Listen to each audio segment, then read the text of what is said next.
Here we go. Hey, everybody. It's yours truly, and I have another guest today. I'm really happy to be joined by David Hawes, who is the bass player from one of my favorite bands of all time, Catherine Wheel. David, thank you for taking time. You're welcome, Dereck. Thank you for having me. How are you doing? I'm well. It's what's it, 11 o'clock here on Ohio chilly morning.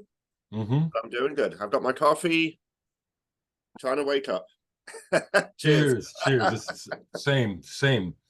So let's just jump right into it, David. Thank you for accepting my friend request on Facebook years ago. That's meant a lot to me. I saw you guys twice, once with you in the band, and then the last time was after you were out of the band. That was the time I got to meet everyone except you. Yes. um, Yes. David, I really think that Catherine Wheel is an extraordinary, exceptional band. The music holds up to this day to my ears.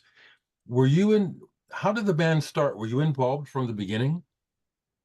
Yeah, I was. So just to make a long story pretty short, it started in Suffolk, England, Mm-hmm. a town called Lowestoft. I went into a record store, and back in the days when a band wanted a singer, guitar player, whatever they wanted a Mm-hmm. member, they would put notes in the window, and there was a note said bass player wanted, into House of Love, Ride, Stone Roses, and I thought, well, I'm into all those bands, and I had just kind of finished playing guitar in a band and looking for something to do, and I thought I always liked the bass, and I had a bass, so I called the number, and it turned out to be Rob, and yeah, then I went along and we arranged to meet, and we met in Brian's parents' house, and yeah, they played me a demo tape that they had the three of them had done, Mm-hmm. and I Wow. took it with me and learned the parts, and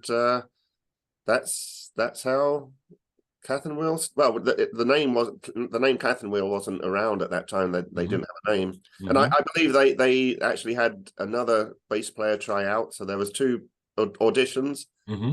Mm-hmm. and I got it. So, but Well, I'm glad one, you did. there's only two of us, but I got it. Yeah. Wow. Now that's beautiful that the beginnings of the band are basically so innocent, really. It's like, well, Yeah, we started rehearsing every Sunday afternoon in a guy. He had a garage, garage, and he would let bands rehearse, and we would go on a Sunday afternoon and start rehearsing, and that's yeah. And then the name Catherine Wheel came around, and cool. I wanted to touch base. Is I forget, is Painful Thing the first record? that's the second one. That's the second one. She's my friend is the first. She's My Friend. Yep, This is the very first one. very first one. Yep, yep. Wow. Um, Yes, on 12-inch only. now I co- I collect your stuff. I'm still in the process of collecting. Do you have copies of your own records? I do. I used to have.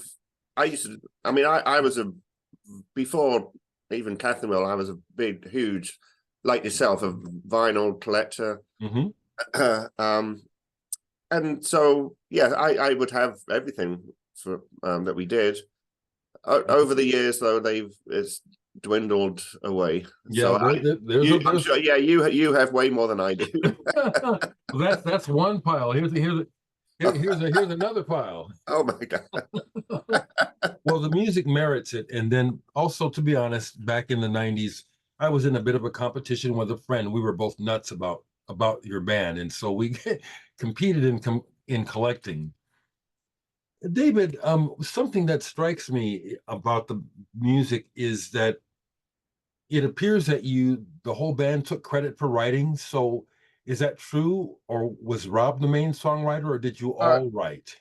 no, Rob and Brian both deserve the credit for Mhm. writing like 98% of the songs, if not 99. But I mean they Brian and Neil, they would go their separate ways and pretty much sit in their bedrooms with an acoustic guitar and come up with the skeleton of a song, I guess, Mhm. and Mhm. then come to rehearsals and say, then me and Neil would we were just, it was very organic, I guess, Mhm. but they no certainly Brian and Neil were the main songwriters. It appeared for a while there that Catherine Wheel was on the rise, and it was possible that the band could break through in a big way.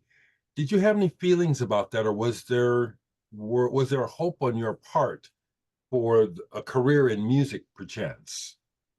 It was very I don't think we really intended it to be as what it became. I mean, Wow. we were just, like I said, some band in a seaside town in England playing in this guy's garage on a Sunday afternoon, and it just happened that the what became She's My Friend, Hmm. we sent the demo tape to um um Wild Club Records in Norwich, Hmm. and the guy, Barry Newman, he should take credit for kind of launching the band, because Hmm. he decided, he wanted to put this cassette out as a 12-inch, and it Hmm. got picked up by back in England back in the late 80s, early 90s. There was all kinds of music magazines like Enemy and Melody Maker and Right, Sound, right. and it was the journalists started picking us up, coming to see us, and John Peel, who was a Mhm. huge DJ in England, he Of started. course. Yeah. I mean, I remember the time that we were told, "Oh, John Peel is going to play your record," Hmm. and John Peel was I think he started at 11 at night, so. Hmm. And we all had jobs. Yeah, yeah. So I thought, I got to stay up, and like 1 o'clock in the morning, and in true John Peel style, he didn't play the A side, he played the B side, which was that's just John Peel's. That's John Peel, absolutely. Yeah, Yeah. yeah. So and it was just like stepping stones how it started, and That's then beautiful. when She's My Friend and then Painful Thing came out, Yeah, yeah. and then Black Metallic. Yes. Oh my God. Okay, and we got a phone call that K Rock in LA was playing our song, and yep, that's the one.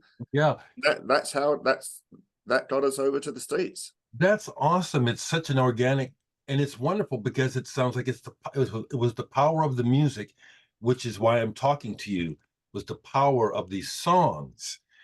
I'd like to compliment you that I've heard Black Metallic acoustic and I've heard it covered, but it's your bass line that makes it sublime. Do you know what I'm talking about? When you go, the skin is black metallic, and you wait to go down note wise. That is so cool. You know what I'm talking about? Oh yeah, and I'm gonna got to give kudos to Brian Footer. Black Metallic was actually one of the songs um, when I first went to meet them. They Wow. did Black Metallic as one of the cassette tape, demo things, and Brian had done all the parts, and Hmm. so I just followed Brian's bass line for that. So Wow. credit to Brian. But Wow. I Wow. I think I still have the original demo cassette, so I should That's pretty damn cool. I should So try the and whole bootleg it. awesome, David. I'm so glad that you took the time to share this because no one knew. So all along, you just kind of were just riding the wave of what was happening with the music, eh?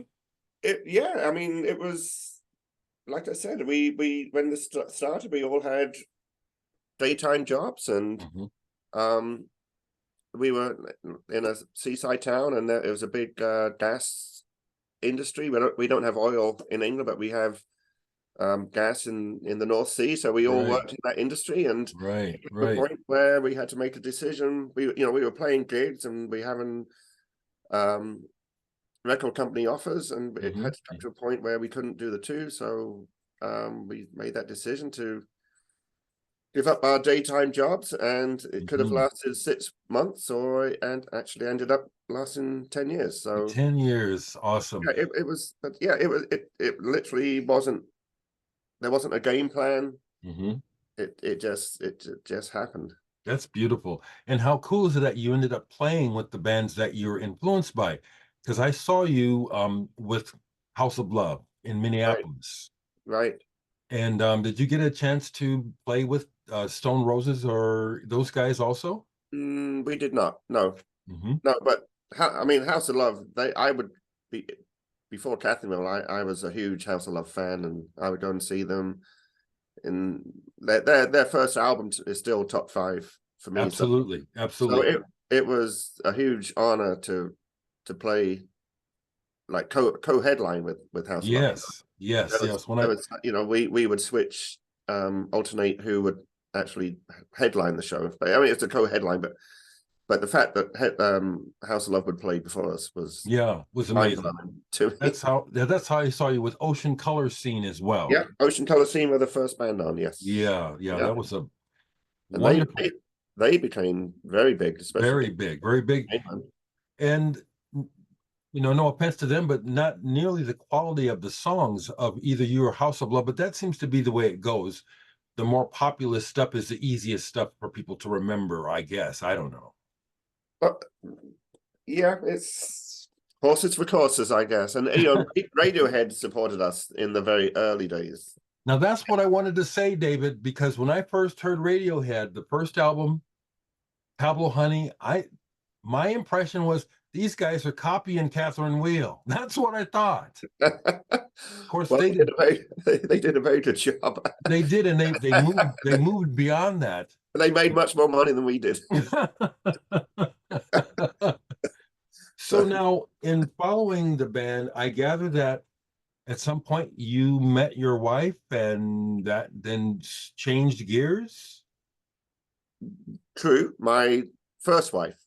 Okay, Yes, okay. yeah. I mean, and that's how I came to be living in the States. Was, yeah, through the band. I got married and relocated over here because the band was here so much. Hmm. Hmm. So that's how I'm. So if you don't mind my asking, 10 years in, you meet your first wife.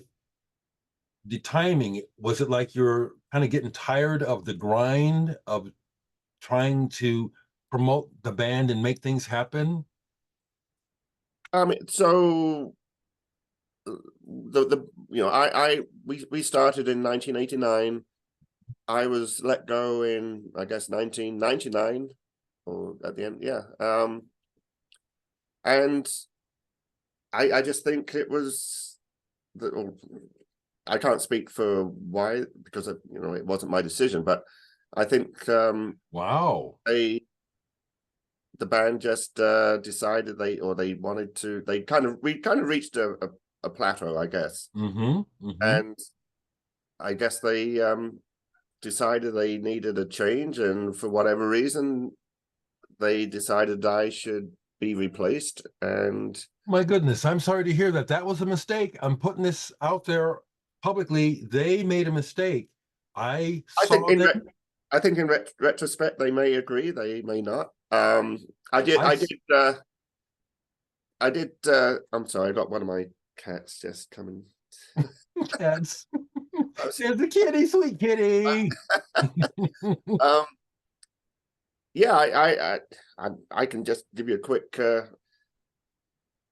recount of how it went down. I was living in the States. My our manager called me one day and said, "Hey, this was before I'd gone back to um rehearse what was going to become Wishville, Mm-hmm. Mm-hmm. and we did a couple of weeks rehearsals, and I, I'm sorry. Let me. Go ahead. Go ahead. I Is this love it. cat until I get rid of my cat, or is Take he care okay? of the cat. Yeah. All right. Let me. All right. Give me Yeah. a second, Dereck. I This love is it. where you're going to be doing some I editing. love it. This is real life, people. Chances are We'll have to take a bathroom break here. I'm too bad it's not coordinated with the cat.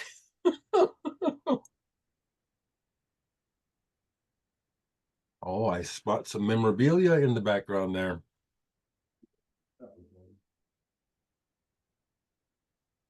So this is pretty cool. It's pretty cool talking to David.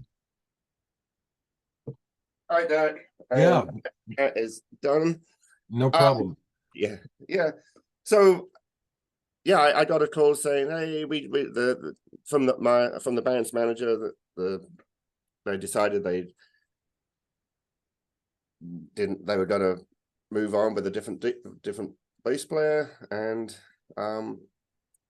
so the point I'm getting to is I actually talked to Merck, our manager, a few years later, and he did actually apologize, saying they were wrong in their. They were. That was the decision they made at the time, and So weird.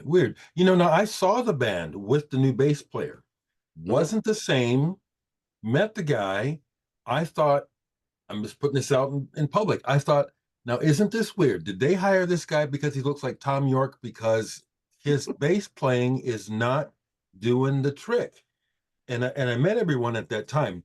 So I'm really sorry that happened, but at the same time, it sounds like you just moved on with your life and you're I mean, I guess I had mixed emotions at the time. I mean, it's a long time ago now, but yeah.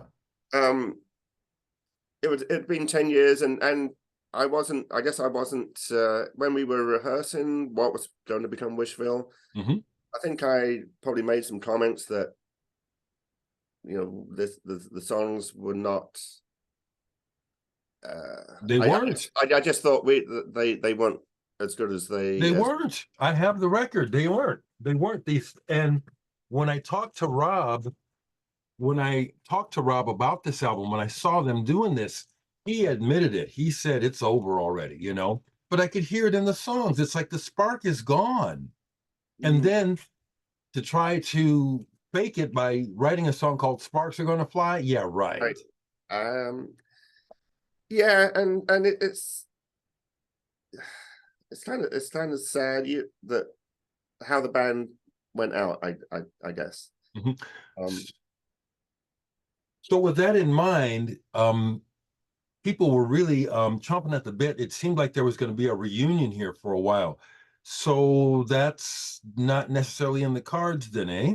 oh, it's been talked about for a long time, and um yeah, it was weird. I forget, it's probably 10 years ago now, where all of a sudden I hadn't talked to these guys when I was let go. I didn't talk to any of the bands. I just got that phone call from Merck, our manager, Mm-hmm. and then, you know, however many years later, I think 2008 maybe, I get a phone call from Rob, and talking to Rob, talking to Neil, talking to Brian on the phone, talking Mm-hmm. about reunion, and I was all for it. Mm-hmm. Because, like I said, I think we kind of just fizzled out. It's not we were.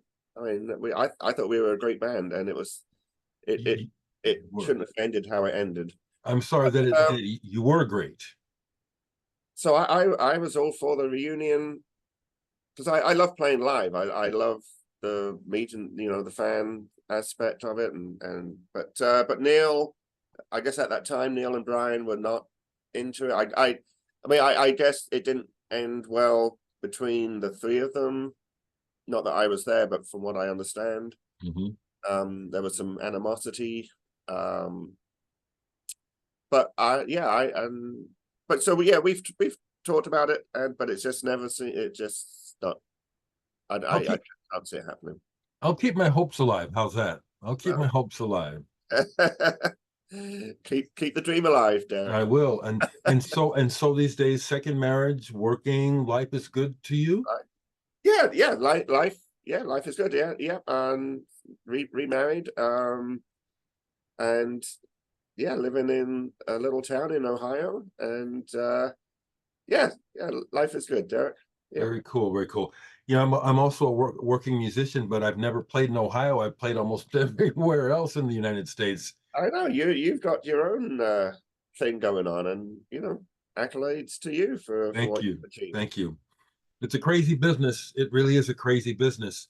Um, can you think of any highlights or something from the time in the band that was really memorable for you personally to have experienced? Like Glastonbury, was that Well, cool? Glastonbury was memorable, but it was a horrible memory Oh, wow. because we were on tour in the States, opening for the Soup Dragons, Hmm. Hmm. and we were we were playing. We had to fly back to England to play Glastonbury. Hmm. The plane was late taking off. We actually arrived, and Glastonbury is like a 4-hour drive from London Airport, Wow. and Wow. we were late getting there. We should have played at something like 4 o'clock in the afternoon. We actually arrived there at probably 4. We rushed on stage, played 2 songs, and then Oh, flew back to the States. oh it was my yeah, God. it was horrible. I'm sorry. Sorry about that. But no, lots of great memories. I mean, just like I said, I was a huge music fan Hmm. Hmm. anyway. Hmm. We did a session for John Peel, Hmm. which was just mind blowing, fantastic. Yeah. Um, uh, You but it was played just all over the world, right? Japan, different places. we went to basically all over Europe, North America. Hmm. We did not make it to Japan or Australia, unfortunately. Wow. I don't know why I thought you did. No, no, there was always talk about it. I know in Australia there was a radio station, Triple J, that was Mhm. playing us. But no, we never made it there. But yeah, I like just it was even to this day. We played with In Excess, and I became pretty close with Michael and Wow. his Helena, his girlfriend at the time, and just Wow. little well, every day was kind of like, oh my God. But at the time, Yeah. you didn't think about it. It was just like, oh, okay, we're playing with House of Love, and um, it was Fantastic. very humbling. No doubt. I also gather that you folks were smart enough to not do the New York Dolls thing where you got totally involved in the drug thing and just ridiculousness after, a little bit, but not extreme. I love the fact that we're mentioning Catherine Mill and New York Dolls together. It's probably the first time ever.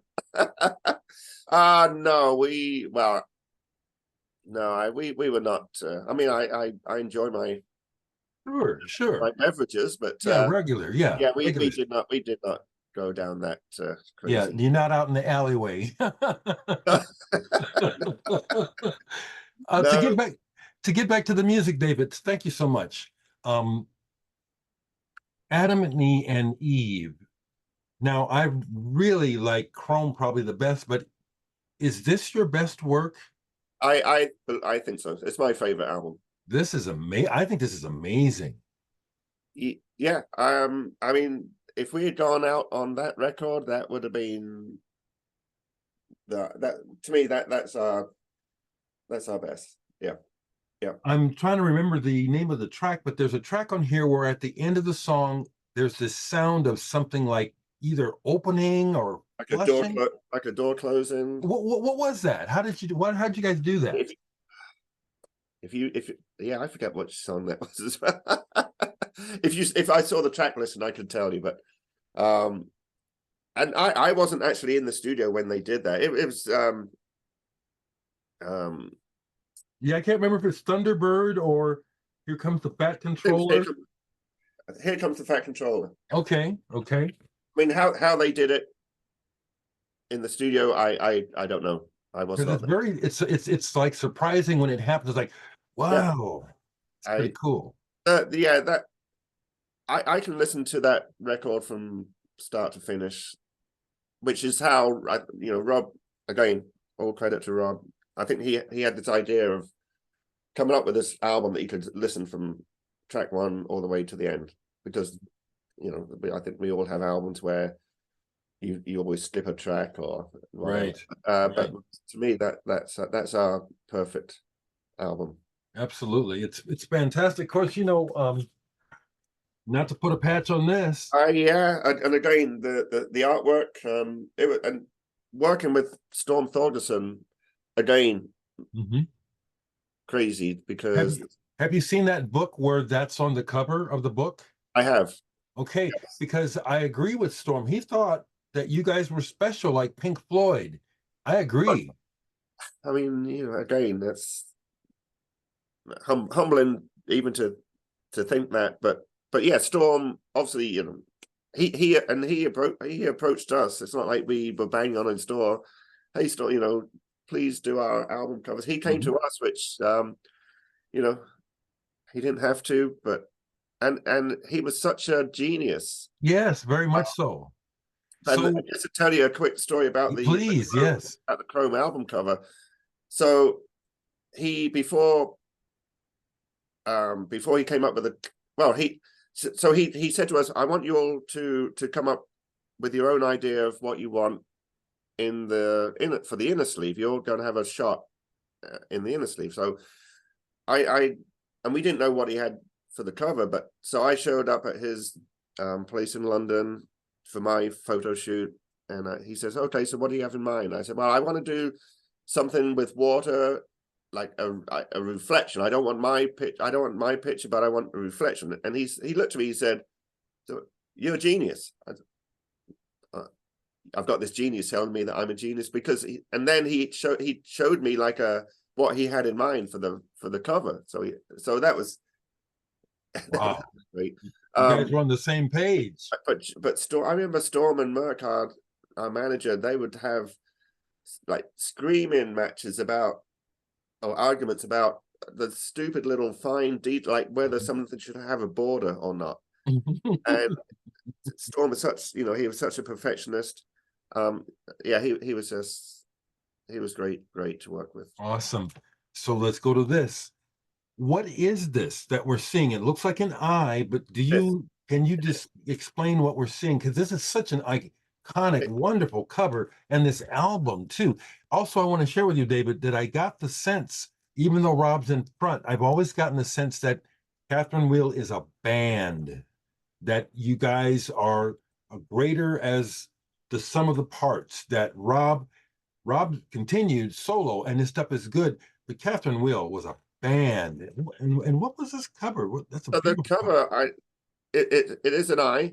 I believe it's Merck's eye, our manager's Okay. left Wow. or right eye, and then there's some piano roll. That's what it is. Piano roll. Okay. Yes. Yep. Okay. So this was before Storm. Storm did all our artwork after Ferment. So Hmm. I'm sure it credits who did the album cover, but I forget. Hmm. But hmm that's what it is. I don't know the meaning behind it, hmm It's a but beautiful cover, and for a debut album, it's really strong, super strong, super strong. yeah, it just seemed to um it, it seemed to fit in with what was going on at the time. Hmm. With bands like Ride and House of Love and My Bloody Valentine, and but I think we were not part of the scene, living where we lived, two Hmm. hours outside of London. Hmm. We were just doing our own little thing, Hmm. and but yeah, it seemed to capture what was going on hmm at the time. I was just looking because I just bought the new Riot album yesterday. The new album is really good.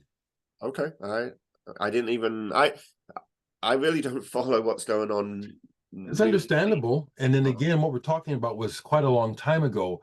You're married, second time, probably have a family and your own. You just come back from vacation, right? Yeah, yeah, we were in Cancun for a few days. To have a good time. Yeah, very nice. Yes, it was warm, hot. Got back safe. Hmm. Yeah, it was. Yeah, I mean, living in living in Northeast Ohio, the winters can be kind of brutal, but Yeah, this year hasn't been that bad. But we no doubt. needed to see some sunshine. Not, No I'm doubt. I'm just a pasty Englishman. I still need a little bit of sun. No doubt. So when you move to the States, do you don't miss England or do you go back? Oh, when I first came, yeah, I missed. I was homesick, terribly. Hmm. Hmm. I mean, this was at the late 90s, so the internet was still, kind of new. Not like it is now where I can, Skype with my brother Yeah. and watch all my British TV shows, radio Hmm. stations, everything's like, but at the time, yeah, it was just little things like, in England, we walk everywhere. So walking to Hmm. the pub, walking to the news-agents, Hmm. I missed stuff like that. Yeah. Yeah. But I'm quite happy where I am now. Do you play? Do you still play at all just for pleasure?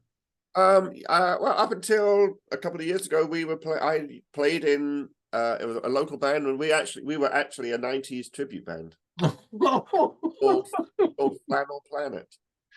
And we did pretty well around here. Did people know who you were? Did they know your background? No, That was probably fun for you, huh? I you know I'm not one that goes around saying, "Hey, I was in Catherine Wheel," Of course, yeah, yeah. no, but yeah, we did pretty well, and kept me in beer money. Uh, Actually, I probably made more money in Flannel Planet than I did Catherine Wheel. But I still, I got my guitars, I and noticed it. I, I I do see the my poster in the back. I see that poster back there. yeah, yeah. Yeah, I've been learning Pro Tools for like the last 3-4 years. Hmm. So I'm doing some stuff, and this is my little retreat. Hmm. Cool, cool. Got my keyboard here. Yeah. Yeah, Well, yeah.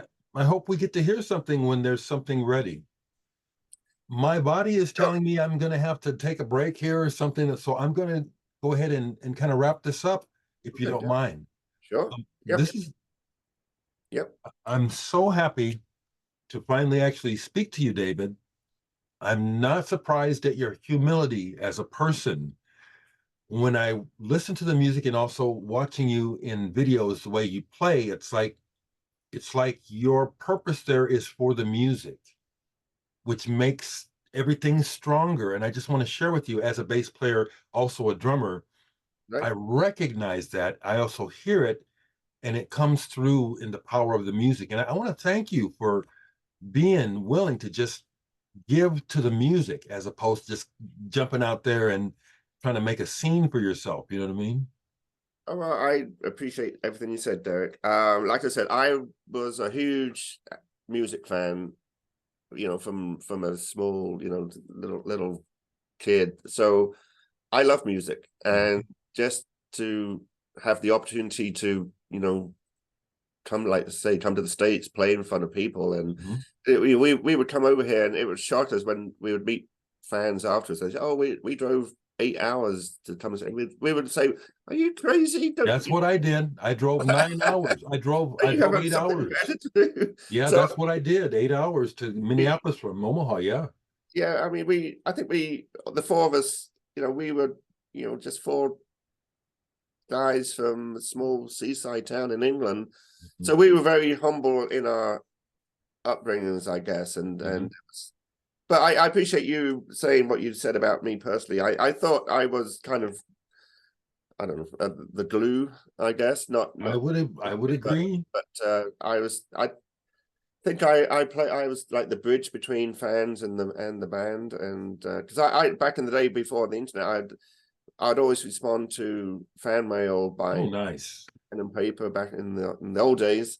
So, and people appreciate that. And Yeah, they do. I've heard that about you as I was posting on social media that I was going to be talking to you. Several people said that about you.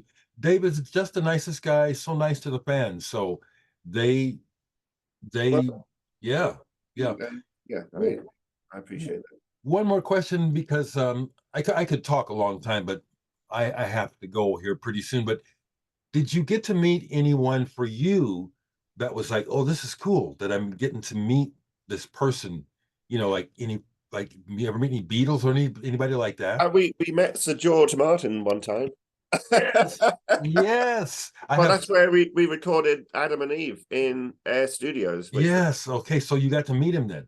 George Martin. I actually met my huge hero, but this was before Catherine was Lou Reed. I met Lou Reed on his New York tour. Did you catch him on a good day?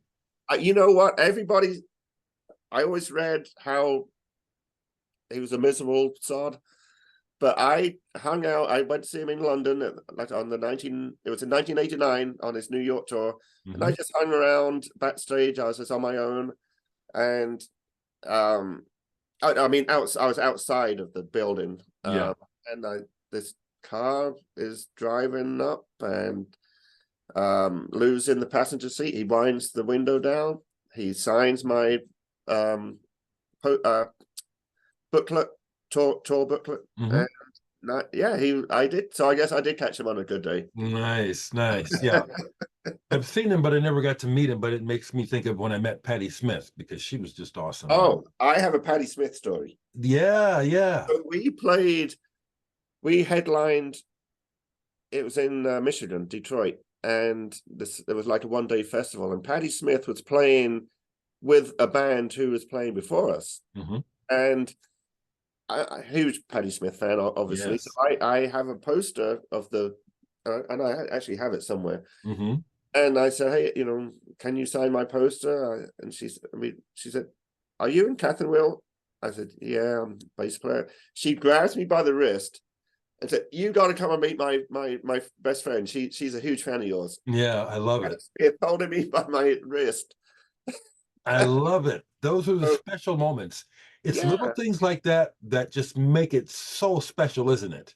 It is. That's fantastic. And just one other quick story. When we were I love it. I love it. When we were on tour with In Excess, we got pretty close, and they were staying at a different hotel. Obviously, we were in like the Econo Lodge, and they were in the 5-star hotel. Of course. After one show, we go back to their hotel. We're all drinking in the bar. I need to find the restroom, so I'm trying to find the restroom, and I guess I got lost and whatever, and I'm there taking a pee. Michael Hutchins comes in, and he said, "Oh, there you are. Helena was worried about you." Oh, that's awesome. That's beautiful. It's little things. Yeah, like, priceless. Yeah. Priceless. Yep. But David, I really appreciate this conversation. I'd like to know, since I'm thinking I do have to go to pee, unfortunately, could I have you back sometime? Could we talk more sometime? Sure, anytime, Dereck. Yep. Awesome. Thank you so much. Yeah, nice to meet you. Very nice. I'm going to upload this. It'll be online probably in an hour, and I'll send you a link, okay? Perfect. Yep. Thanks so much, David. All right, Dereck. Have a good weekend. Happy Easter. Happy Easter. Thank you. Bye-bye. Bye-bye.